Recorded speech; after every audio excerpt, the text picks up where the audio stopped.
O'Connell, pick and roll, Morant. Two-point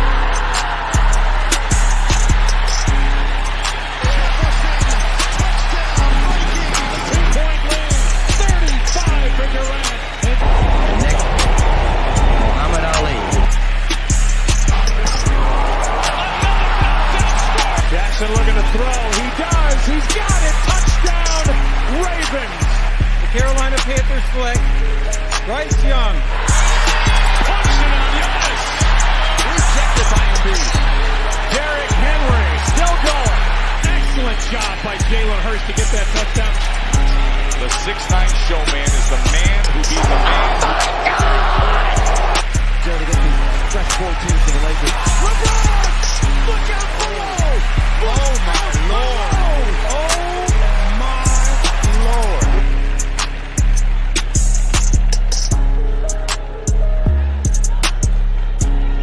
Mercy out Flock Nation, y'all. Raven Nation, baby.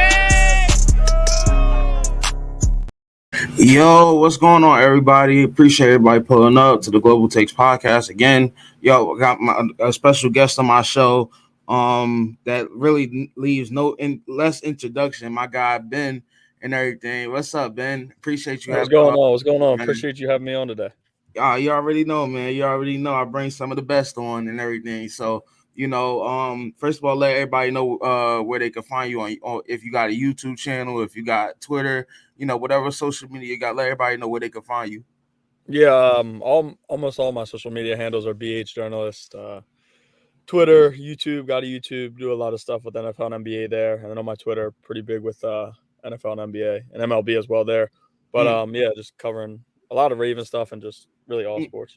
Yeah, and tell me this, Ben, because when I looked at your name on Twitter, said you was a journalist and everything. Man, first of all, congratulations on it, and such a hard work and everything. It's a lot of work being a journalist and everything. Yes, and like I said, me personally, just looking for whatever you done. Me not taking you for granted because you probably been doing a sensational job and everything. Can you? So before we get into all the sports talk and everything, can you tell me how your journey started from to being a journalist, on how your aspirations started on being a journalist and stuff like that? Yeah, I played sports my whole life, and I just really love being around the sports game. Played baseball in college, but I knew that playing professionally was a lot, and I wanted to stay around the sport, so I decided to, come my final year of high school, I kind of started this and then kept going with it, see how far I could do it. And I've had a lot of fun doing it, and just I started by just reaching out to a lot of like big name athletes, whether it was big name recruits, professional athletes, just trying to get interviews with them and start from there. And that's kind of where I went. And then from there on, I just kind of made contacts, built relationships with people, and that's kind of the whole world.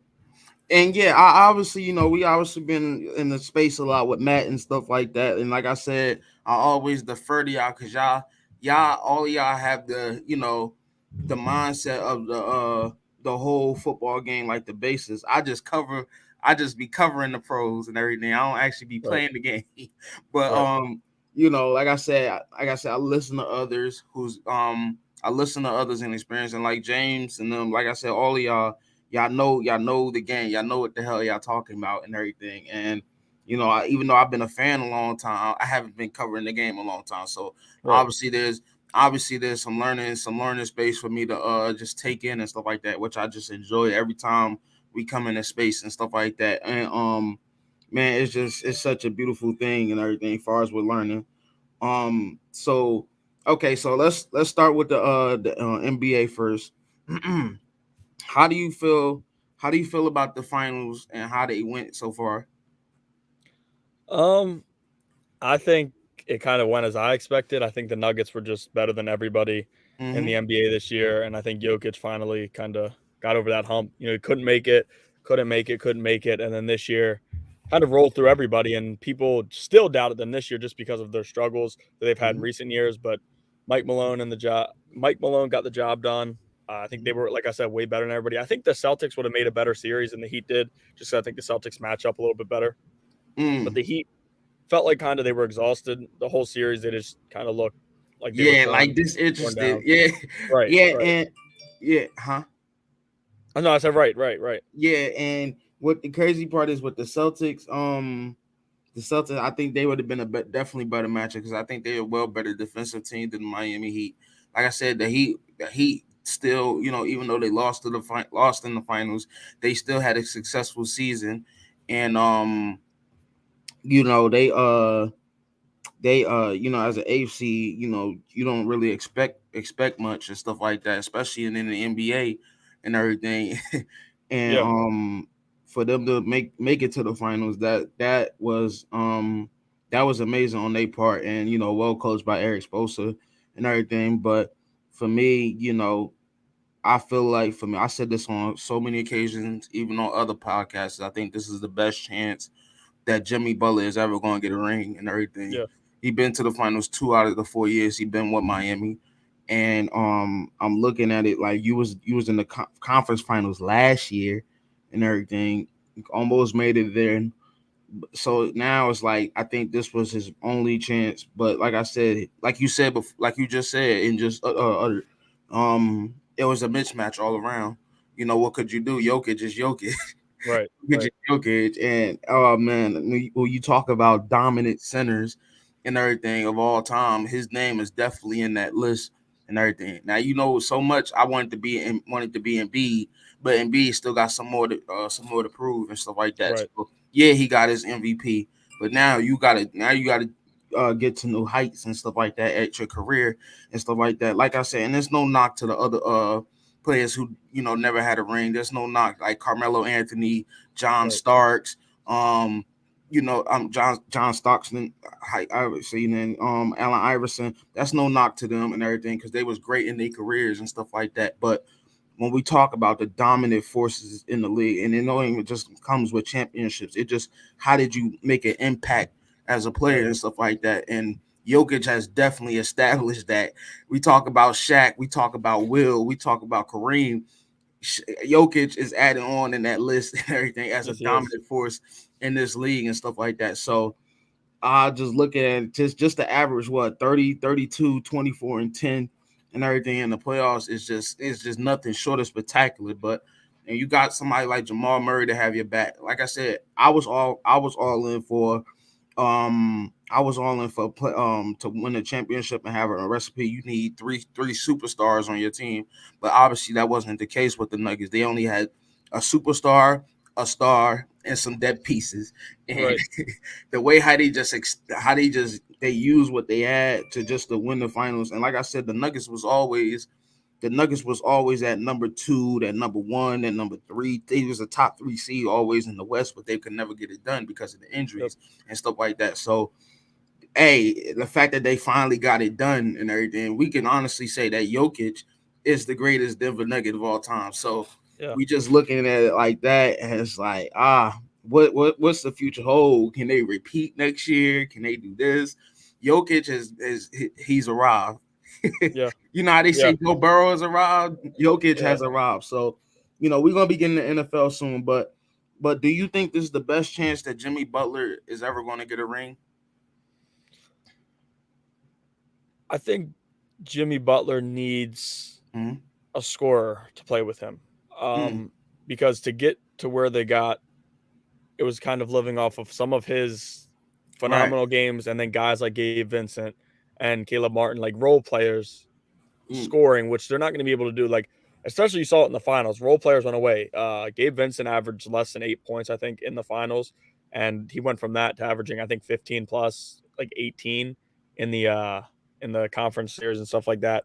So I think Jimmy Butler's going to need another scorer. And Bradley Beal, that came out today, Bradley Beal could be getting traded. I follow the Wizards a lot, so I kind of know what that is. I don't think Bradley Beal would automatically make them win a finals, but it will give them a much better shot because Beal can score.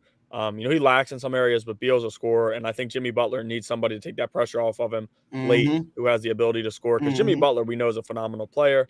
But like we said, he just ran in to another tough team in this series. And speaking on the Nuggets, they kind of built that from within. Like, that's all on them.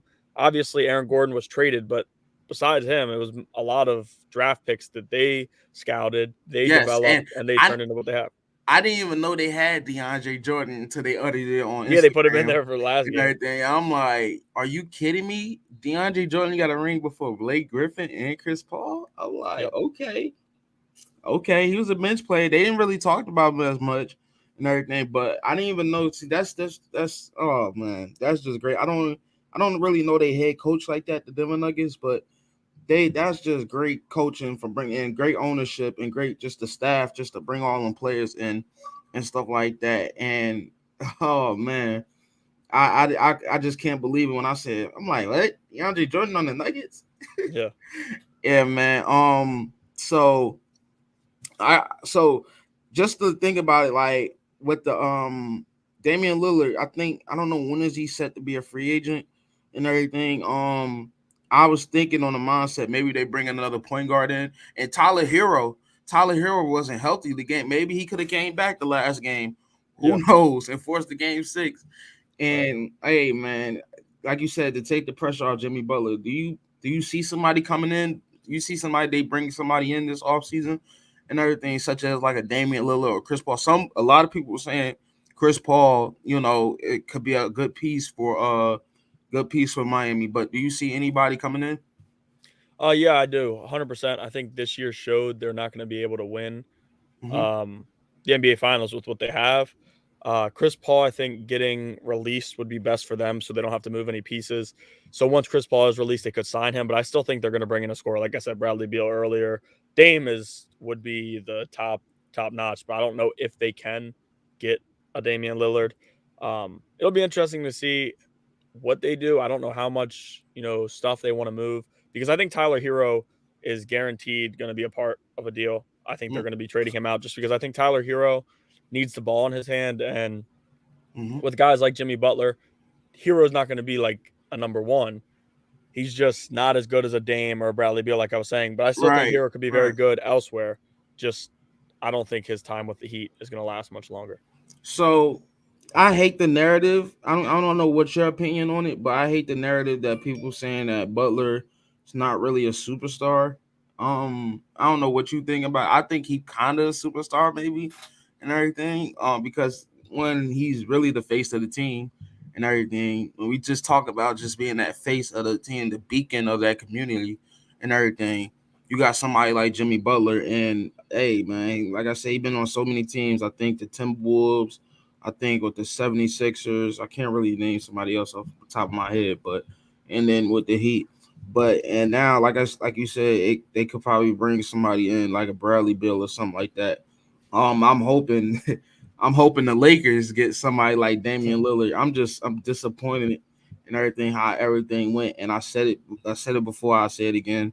If the Lakers can't change the roster, LeBron might have to consider retirement, because it's just like, if you don't get help from your teammates, what the hell are you playing the game for and everything. And Anthony Davis, I don't know where his availability be at, because sometimes he's actually in the game, but his mind, and he just looked disinterested, and his condition is not in the right place. And then sometimes he's not healthy, like physically healthy, and that's what I'm saying. Availability is in question for Anthony Davis right now. When healthy, I still think he's one of the top 10 players in the league, because he's just that dominant and everything when he's on his game per se and everything. But like, as just lately, I don't know if the Lakers got to bring in a point, because I'm disappointed in how D'Angelo Russell was playing and everything. Some of the games he showed up, most of the games where needed, he wasn't there.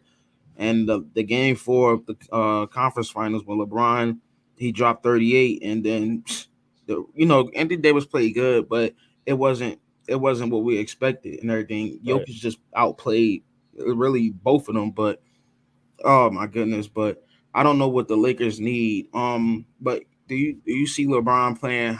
How many years you see LeBron playing before he retires? I'll say 2 or 3. I think he wants to play with his son.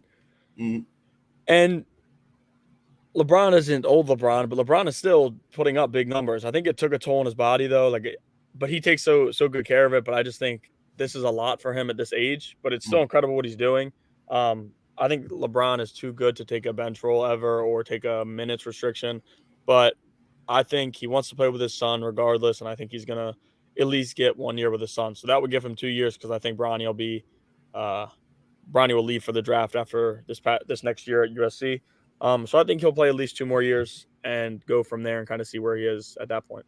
Yeah, and his son has just been amazing and everything. I can see him being a good shooting guard in this league. And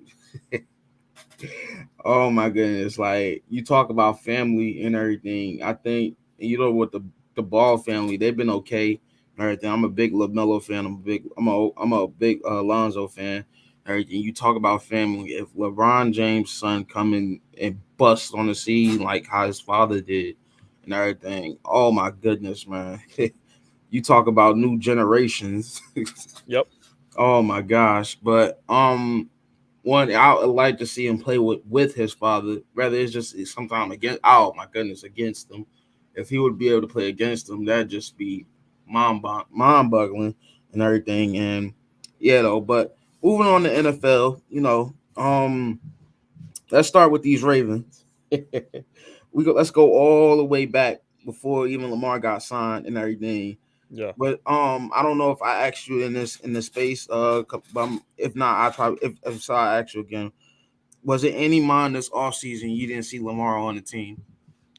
Yes, and it's scary to say that, but I agreed with everybody in the chat. Like once he did request a trade, the immediate response was scared. But then if you think about it, like after just hearing people talk about it and kind of how it went, it was just kind of like you said, just kind of get the ball rolling. He was trying one more thing to see if this could force the amount of money that he wanted. I think without the Jalen Hurts deal, I'm not sure that the Ravens get the deal done.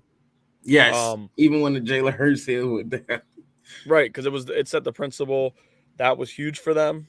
But I think the goal from DaCosta when they said they were going to put the tag on him and have him go out was to really see what other teams would negotiate with him. And then when teams weren't negotiating with him, I think Lamar was like, all right, well, no one else is going to take me because I think all the owners got together or whatever and just were like, well, if we're not going to communicate and work out a deal for you, because the Ravens were going to match any deal that was made to Lamar. The Ravens know Lamar is their quarterback. Was I scared that he wouldn't be back? Yes, but the Ravens just aren't the Ravens without Lamar right now. Yes, I think if you put anybody else at quarterback, you'd have been in trouble. So I think getting Lamar was needed. Yes. That was number one priority before even doing anything else. And it's crazy you said that because it was times where I thought he was gonna come back, and it was definitely times I thought he wasn't coming back, especially after that trade because I was like, oh my lord. I was like, this is not going to end good. And then you had so many other fans and everything just creating a narrative about him, like, oh, like you seen what they call Photoshop pictures in him in other jerseys and stuff like that. It was pissing me off, especially when he was like it, especially the Dolphins one and everything. That Lamar, like I said in the space, he's one calculated individual and everything, especially by trolling and everything. He used his social media tweets and everything to be able to tweet, especially when he finally got signed, which was the SpongeBob emoji. I mean, SpongeBob GIF and everything. And oh my goodness, man. When somebody, I forgot who it was on the team and said something good, but something's about to happen and everything. At first, I thought we was about to get DeAndre Hopkins at the time when they said that. That's what I thought. I was the same way.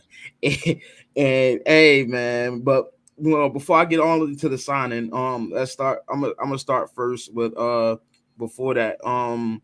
When the playoff game, I thought he was coming back and everything because that was like the last week. I'm like, okay, he didn't play the last 6 games, so I expect him to be back and everything. And this is what I was trying to tell Matt and them.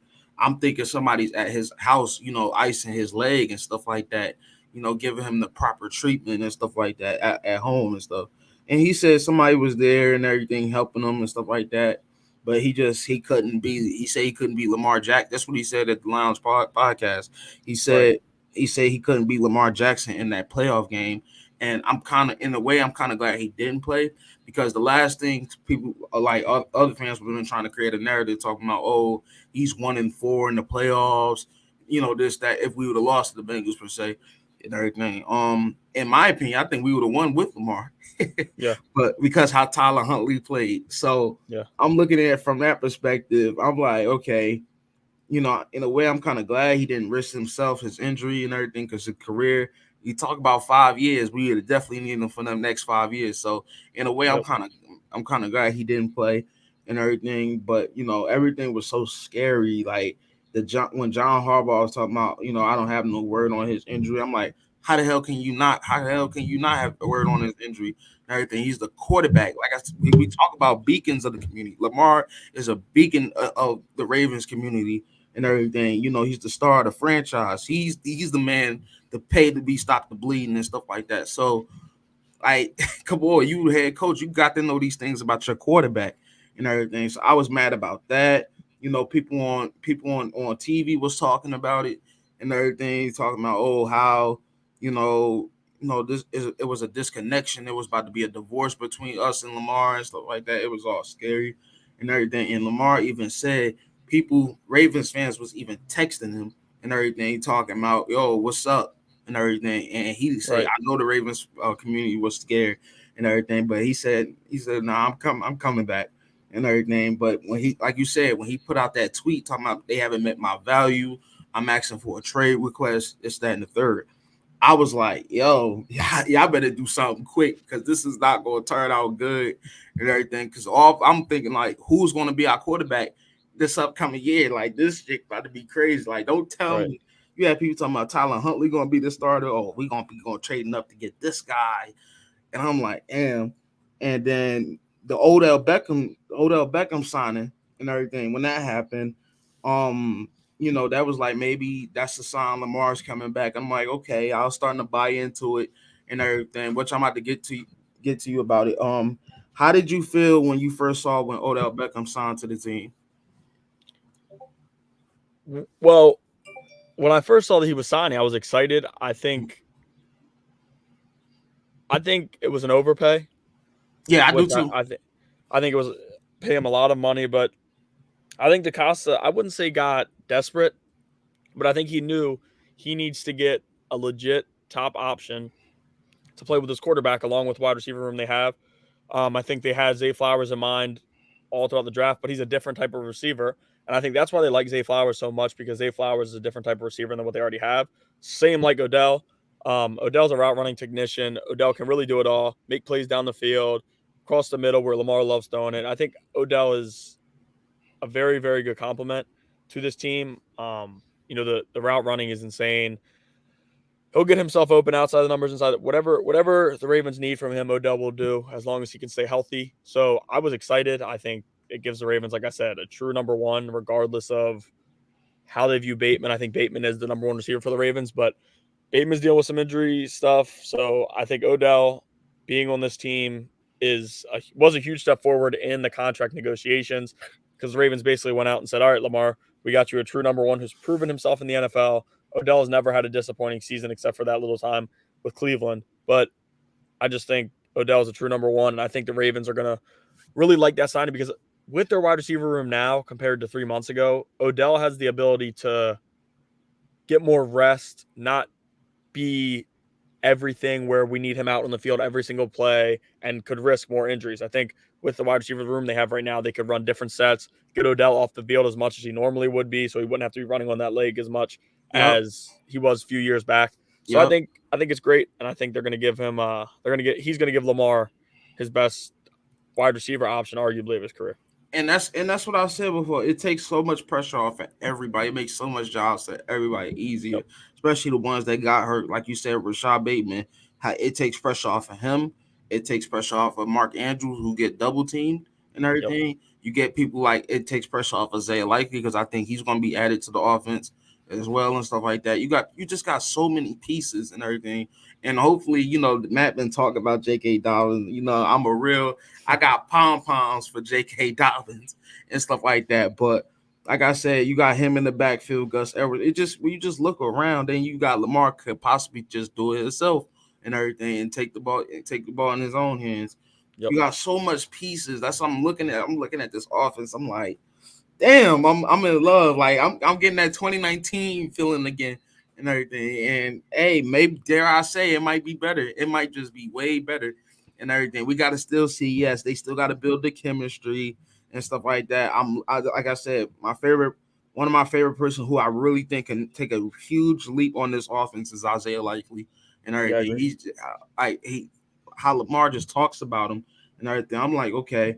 And like I said, like you said how the Ravens brought in debt. They brought in Treadwell.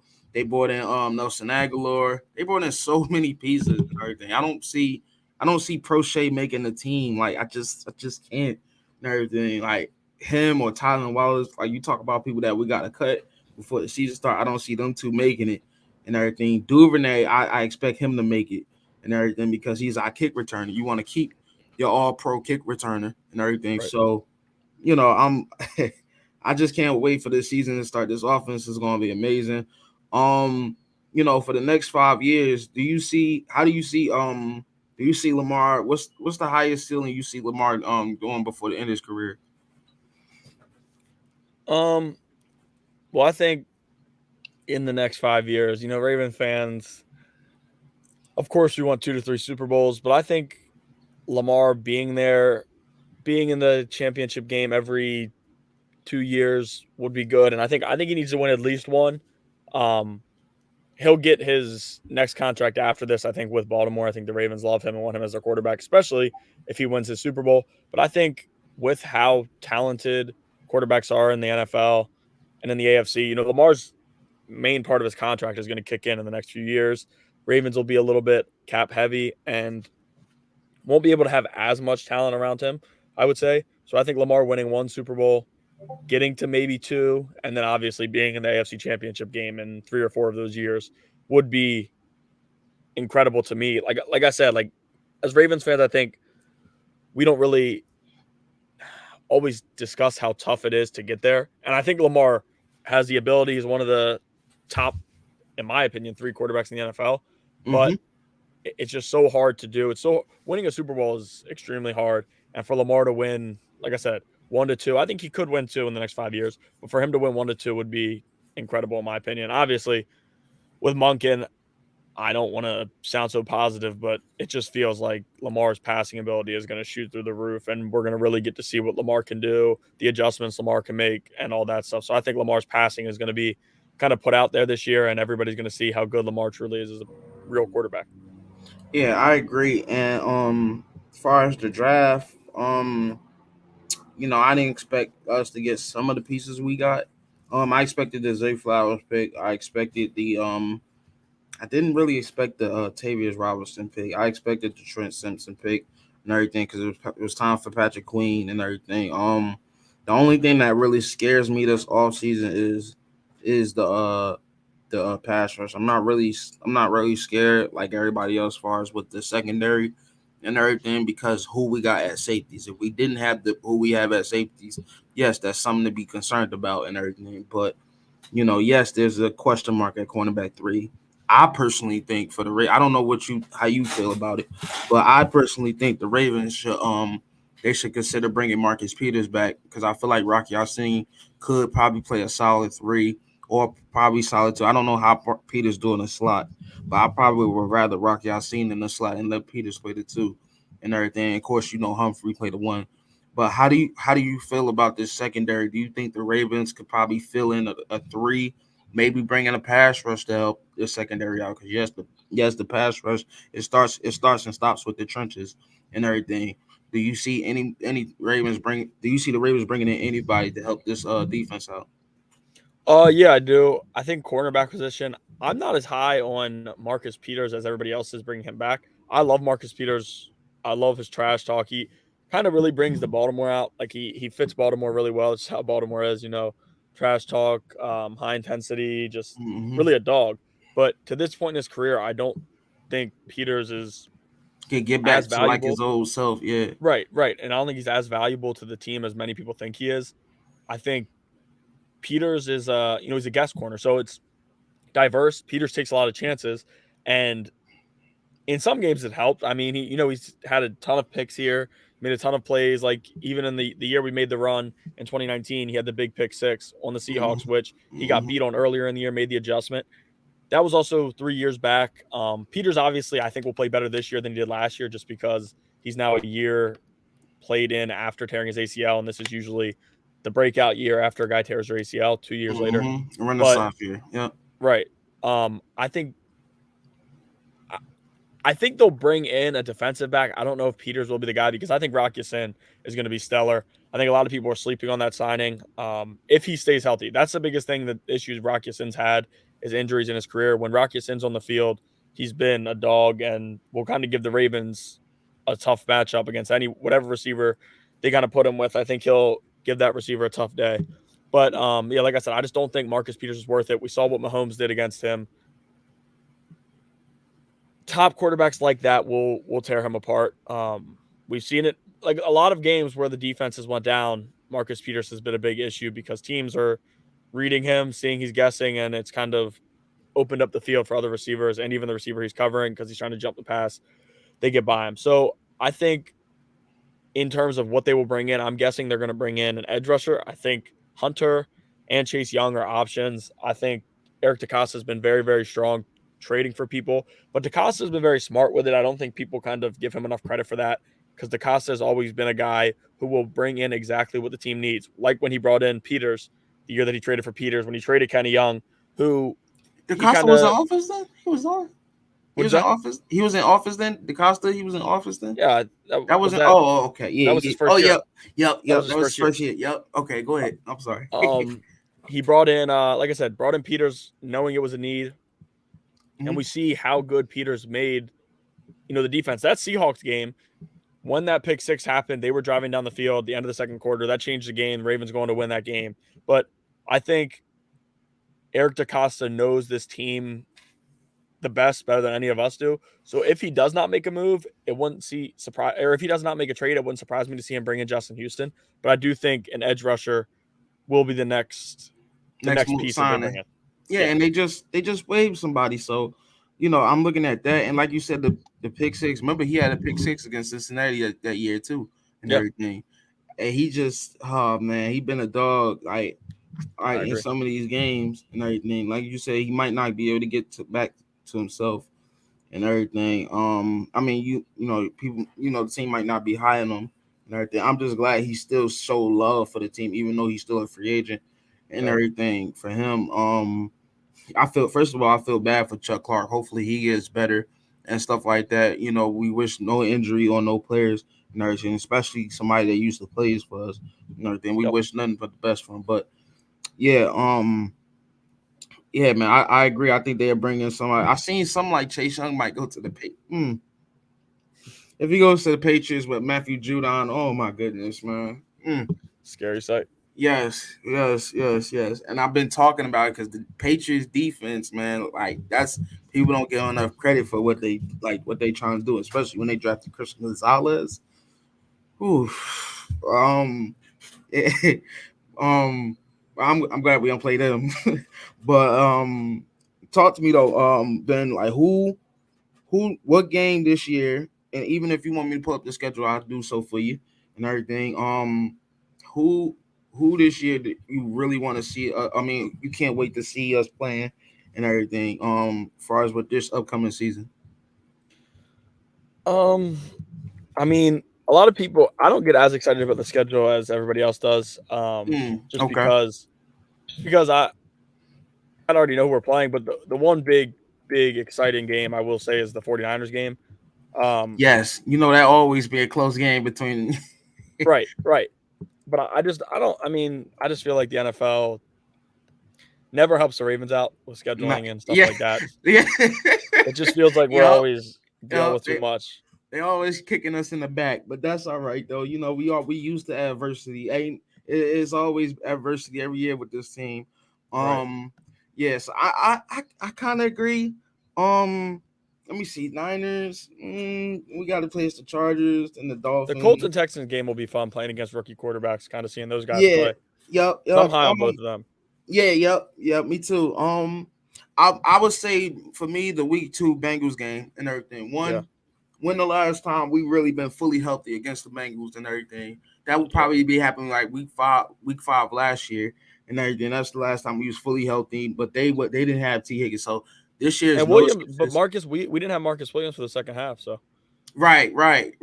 Yeah, that's what I'm saying. So I think week 2, I think everybody should be healthy and everything because usually, week one injuries is like slim to none. But like I said, ain't no anticipating that because injuries can happen anytime.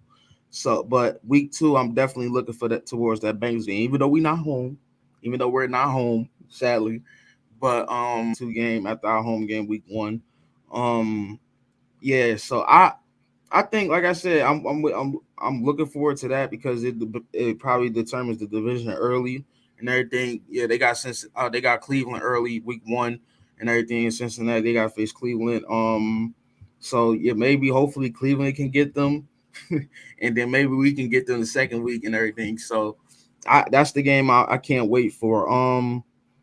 But Matt though, I'm hoping this season, it turns out to be right because offenses, you never know. Todd Monken, I believe in him and everything. How do you feel about that? Bringing him in, like, as far as bringing him, how do you feel about Todd Monken?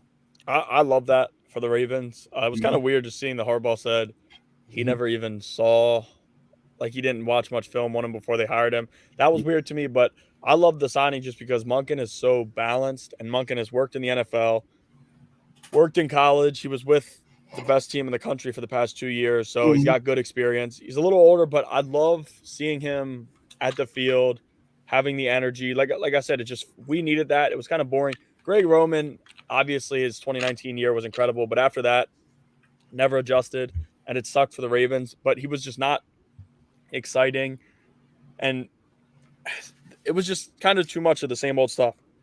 I think Monken showed in college, definitely. He makes adjustments, and when he makes adjustments, I think we'll see this Ravens offense shoot forward because this year I think the offense is going to be way too good. Like I said earlier in the podcast, I think Monken makes this offense take the step forward they needed. Obviously, getting the receivers they got is huge, but with those receivers, how much were those receivers really going to get the ball in Greg Roman's offense?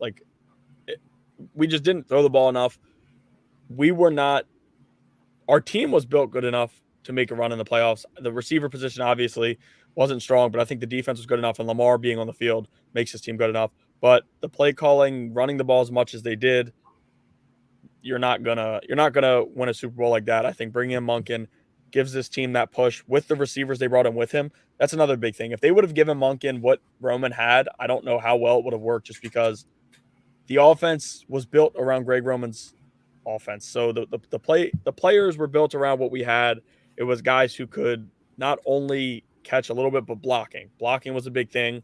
And it wasn't the same as a true NFL offense right now that needs to win a Super Bowl. Now with Monken, I think we bring the balanced offense. We're going to throw the ball way more. Obviously, you'll still get your runs. If JK is back, I think JK has a breakout year this year. But the offense is just going to be way better. I'm extremely excited to see the concepts and the stuff Monken kind of puts into this offense to give it the boost that it's needed. And I agree. As far as with J.K. Dobbins too, he's not really practicing, but he's out there, but he's really not practicing. And like I said, I get huge pom-poms for him and everything. Hoping he gets better, hoping he gets back to that speed he once had and everything. But like I said, Matt trying to push him out the door. I'm not trying to push him out the door, but because I'm gonna be mad because I seen he has what I seen in Matthew Judon, that upside and everything, and I'd rather him have it here. What's good, franchise? I appreciate you pulling up, but he had that same thing that Matthew Judon, that upside, but having him here, it definitely helps and everything to have him somewhere else and stuff like that. Matthew Judon just coming off a season of 15.5 sacks and everything. He's just, oh my goodness, this close of winning defensive player of the year and everything. And like I said, get rid of J.K. Dobbins and then having him do good in another team, possibly winning a Super Bowl with another team.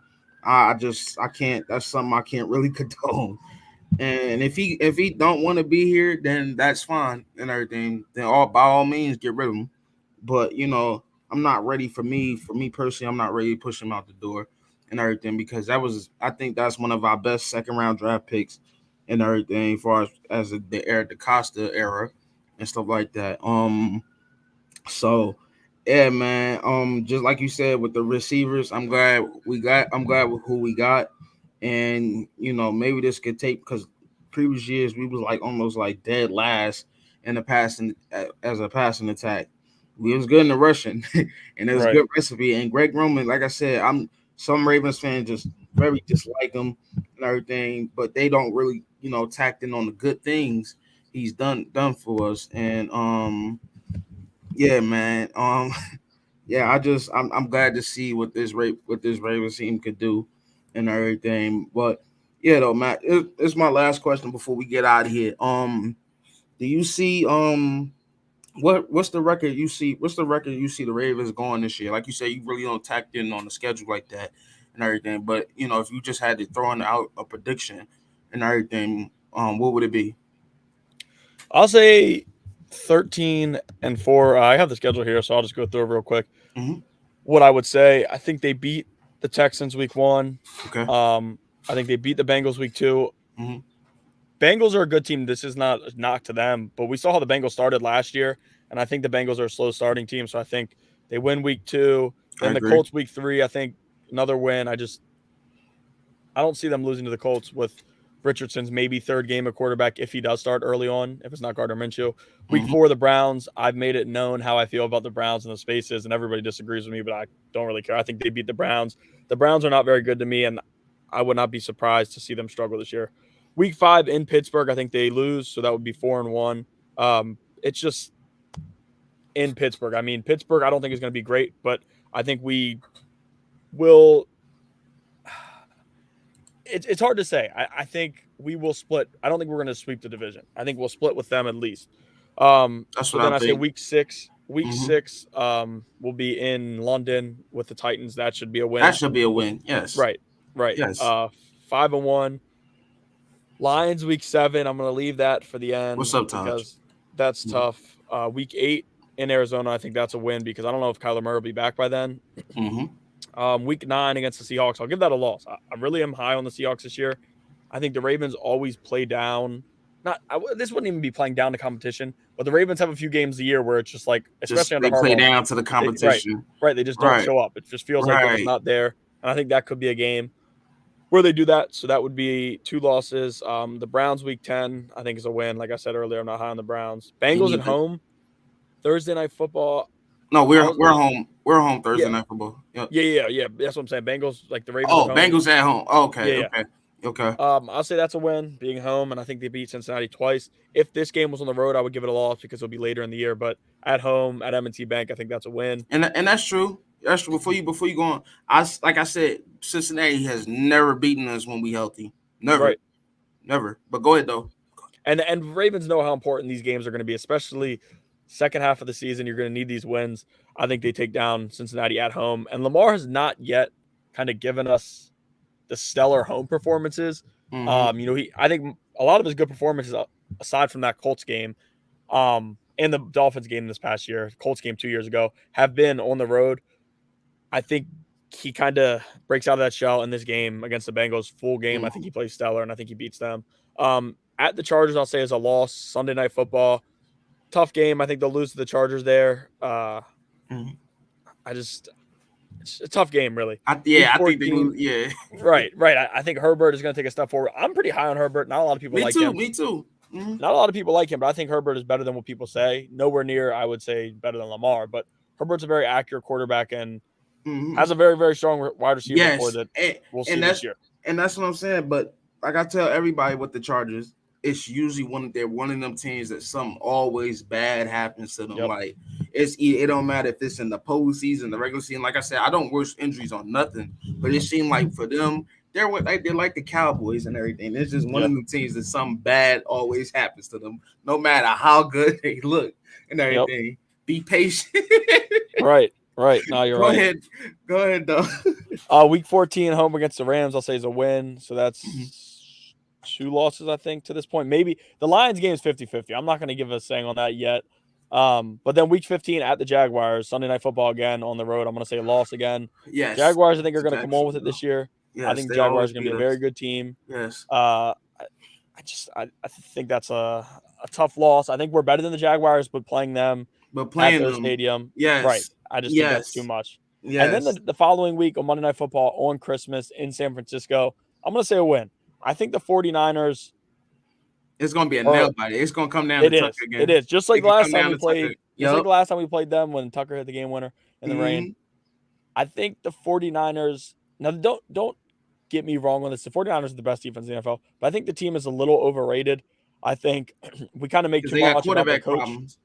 Yep. Right. And we make too much about their coach. People think that anybody can go in. I want to see Trey Lance take the step forward because I've always liked him, but I don't think the coach is as good as everybody says he is. And I think Shanahan is solid, but Shanahan has choked a lot.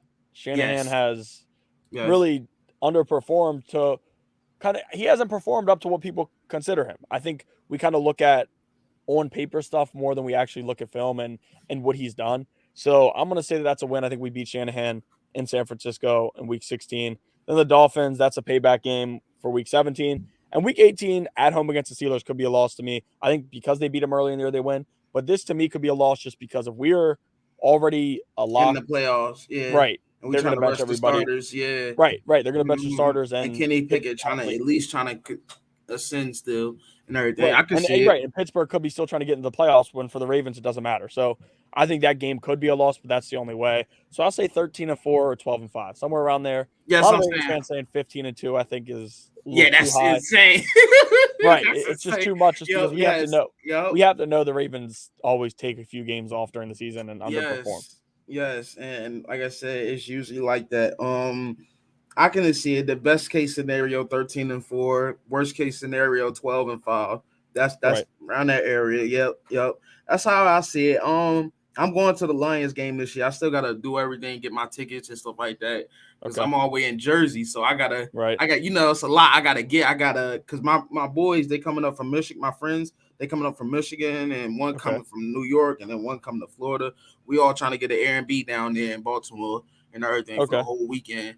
And basically we just trying to get everything. So I gotta get bus tickets because I gotta get Greyhound tickets, and I gotta get the actual game tickets and stuff. Like I said, coming down there, I'm gonna need at least like $1,200 in my pocket. And you know, speaking of work and everything, I'm about to be going in 2 hours and everything. But yeah, I can't wait, man. I can't wait for the season and everything. I will be going to the Lions home game. But nonetheless, though. But Ben, I appreciate you being on here, my guy, bro, and everything for the first time. I'm definitely gonna be having you on in the future and everything. But one more time before we get out of here, can you let everybody know where they can find you? Yeah. BH Journalist, either on Twitter at BH Journalist, YouTube BH Space Journalist. Just that's really my name on everything, Instagram, all that stuff. Just give me a follow there. Like I said, I cover everything. Very, very to the local Maryland, Baltimore teams. But I still cover all sports as a league. So yes, and like I said, I'm a huge fan, bro. You doing nothing but a sensational job with your journalism and everything. I want to see that continue from because you've been nothing short of spectacular, bro. And I definitely appreciate. Yes, sir, man. Yes, sir. And I'm glad just to be able to talk in the space with you a lot and stuff like that, and get more knowledge from you and Matt and stuff like that, who I'm gonna have on soon and everything. But yo, I appreciate you being on here, y'all. I appreciate everybody pulling up and stuff like that. You guys can find me on TrustNaz8 on Twitter, Trust_Nas8 on YouTube and stuff like that. Yeah, so make sure you guys follow Ben and everything. And I'll catch you guys later. Peace out.